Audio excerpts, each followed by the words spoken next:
Hi friends, আমার চ্যানেলে সবাইকে জানাচ্ছি ওয়ার্ম ওয়েলকাম। আজকে আমি আপনাদের সাথে দই বড়ার রেসিপি শেয়ার করছি। দই বড়া ভীষণই একটা পপুলার চাট। কলকাতার স্ট্রিট ফুড হিসাবে এটা বেশ জনপ্রিয়, তবে বাড়িতে বানানো খুবই সহজ। গরমকালে ঠান্ডা ঠান্ডা দই বড়া খেতে সবারই ভালো লাগে, আর পেটের পক্ষেও এটা বেশ হালকা হয়।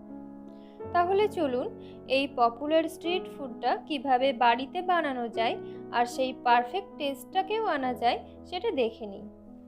এর জন্য আমি নিয়েছি 1 কাপ খোসা ছাড়ানো মাসকলাই বা বিউলির ডাল, আর ডালটাকে খুব ভালো মতো জল দিয়ে ধুয়ে সারা রাত এমনি জলে ভিজিয়ে রেখেছিলাম। দই বড়ার জন্য ডালটাকে কিন্তু সময় নিয়ে ভিজিয়ে রাখতে হবে, কমপক্ষে 8-9 ঘন্টা তো ভেজাতেই হবে, তাতে করে ডালটা বেশ স্মুথভাবে বাটতে সুবিধা হয়। এখন আমি দই বড়ার জন্য স্পেশাল চাট মশলাটা তৈরি করে নেব।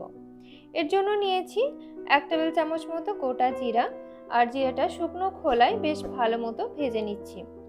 এটা একটু ভাজা হয়ে গেলে তারপরে এর সঙ্গে দিয়ে দিচ্ছি কয়েকটি শুকনো লঙ্কা। শুকনো লঙ্কাটা স্বাদ মতো অ্যাড করবেন, ঝাল বেশি পছন্দ করলে বেশিও অ্যাড করতে পারেন।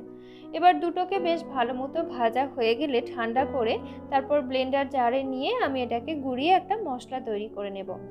এই মশলাটাই হচ্ছে দই বড়ার জন্য স্পেশাল মশলা। এদিকে মাসকলাইয়ের ডাল 8-9 ঘন্টা জলে ভিজে দেখুন বেশ ফুলে উঠেছে। এখন আমি এই ডালগুলোকে একটা ব্লেন্ডার জাগের মধ্যে নিয়ে নিচ্ছি, আর এর সঙ্গে অ্যাড করছি 2 ইঞ্চির মতো আদার টুকরো এবং 2টি কাঁচা লঙ্কা। এগুলিকে একসঙ্গে বেশ স্মুথ করে ব্লেন্ড করে নিতে হবে। দেখুন আমার এখানে বেশ স্মুথলি ব্লেন্ড করা হয়েছে। এবারে পুরো মিক্সচারটা একটা মিক্সচার বাউলের মধ্যে নিয়ে নিচ্ছি, আর এর সঙ্গে অ্যাড করছি স্বাদ মতো লবণ, এবং ওই যে ভাজা মশলাটা রেডি করে নিয়েছিলাম ওই ভাজা মশলাটা দিলাম 1/2 চা চামচ মতো। এবার একটা হ্যান্ড উইক্স দিয়ে খুব ভালো মতো ডালটাকে 4-5 মিনিট ধরে ফ্যাটাতে হবে, যাতে এই ব্যাটারটির মধ্যে বাতাস ঢোকে। ব্যাটারটি ঠিকমতো ফ্যাটানো হয়েছে কিনা সেটা বোঝার জন্য একটি পাত্রে জল নিয়ে তার মধ্যে অল্প কিছুটা ব্যাটার দিলেই যদি সেটা সাথে সাথে এভাবে ভেসে ওঠে, তাহলে বুঝতে হবে যে আপনার ব্যাটারটা একদম রেডি।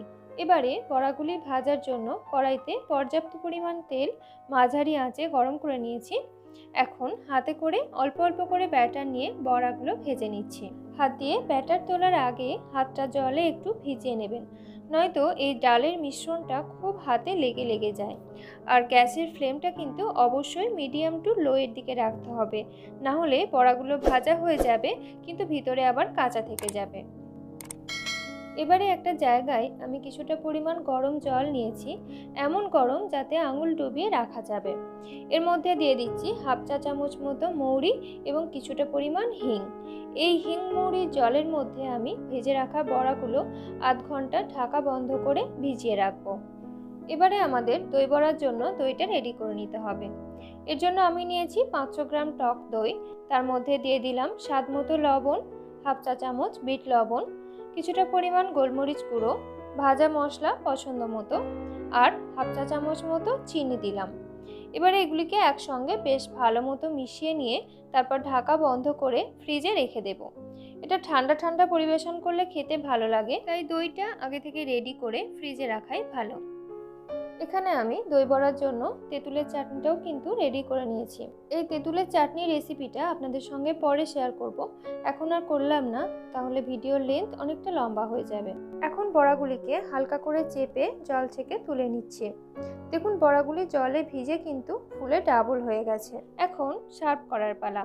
সার্ভ করার জন্য একটি সার্ভিং প্লেটে প্রথমে বড়াগুলিকে নিয়ে এর উপর থেকে দইয়ের মিশ্রণটা দিয়ে দিলাম। এবারে দিয়ে দিচ্ছি তেঁতুলের চাটনি আর একটু ভাজা মশলা।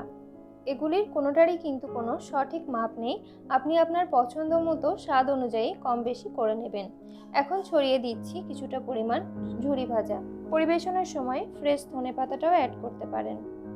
এগুলো সম্পূর্ণই আপনি আপনার নিজের পছন্দ মতো অ্যাড করে নেবেন।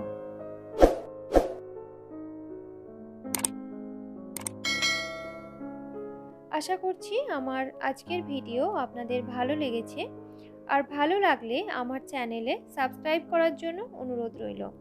তাহলে আজকের মতো বিদায় জানাচ্ছি, আবার দেখা হবে নতুন রেসিপির সাথে।